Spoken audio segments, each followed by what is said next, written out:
Hello friends, এই দেখেন হসপিটালের মধ্যে একটা লাইব্রেরি এবং দেখেন বিভিন্ন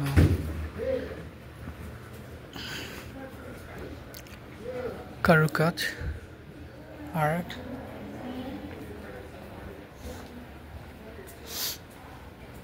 এটা একটা ইনফরমেশন সেন্টার।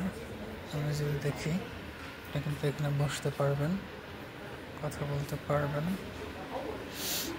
এবং ওই যে এখানে কিন্তু ওয়েট করতে পারবেন। দেখেন চেয়ারগুলো কি দারুণ, এবং এখানে প্রচুর বই আছে, সেই বই আপনি পড়তে পারবেন। লিটারেচার, হিস্ট্রি, আর ফিকশন, সব ধরনের বই আছে।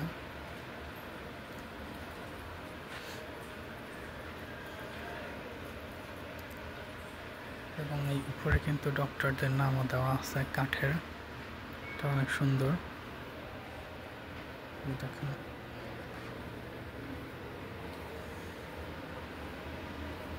আপনি যদি চান এখানে আপনি কম্পিউটারে কাজও করতে পারবেন। দেখেন কম্পিউটার আছে, অনেকগুলো কম্পিউটার এবং উপরে সাজানো। আর আপনি যদি চান যে আপনার একটু ডার্ক টাইপের অন্ধকার পরিচ্ছন্ন রুম দরকার, এখানে সেটা আছে।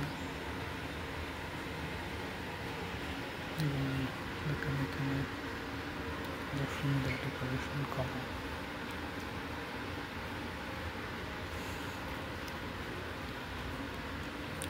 খুব সুন্দর ডেকোরেশন করা।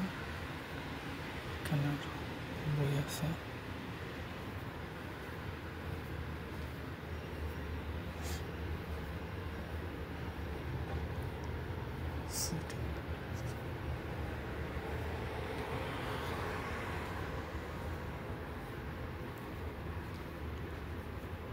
এটা হচ্ছে আপনার দেখেন, মানে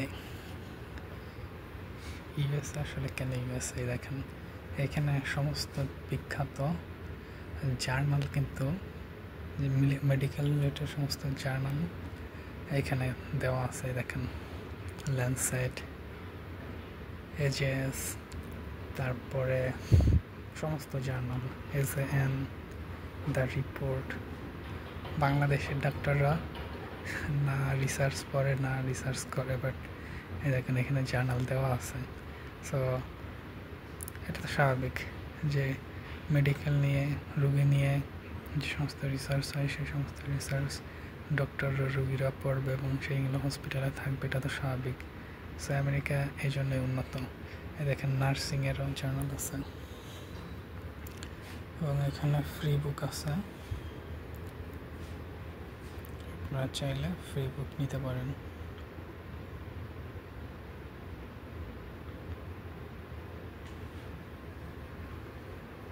এবং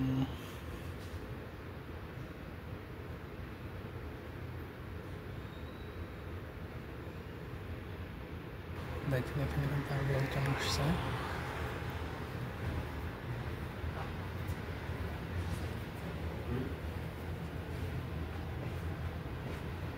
এটা হচ্ছে অবস্থা, দেখেন এটা হলো প্রফেসরস, মানে ডক্টরদের এটা স্টাডি। চিন্তা করেন ভাই, ডক্টরের সমস্ত মেডিকেলের লাইব্রেরি হচ্ছে এটা।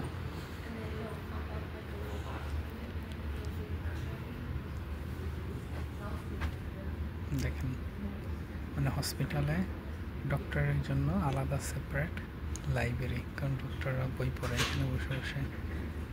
So I love it. So সবাইকে ধন্যবাদ।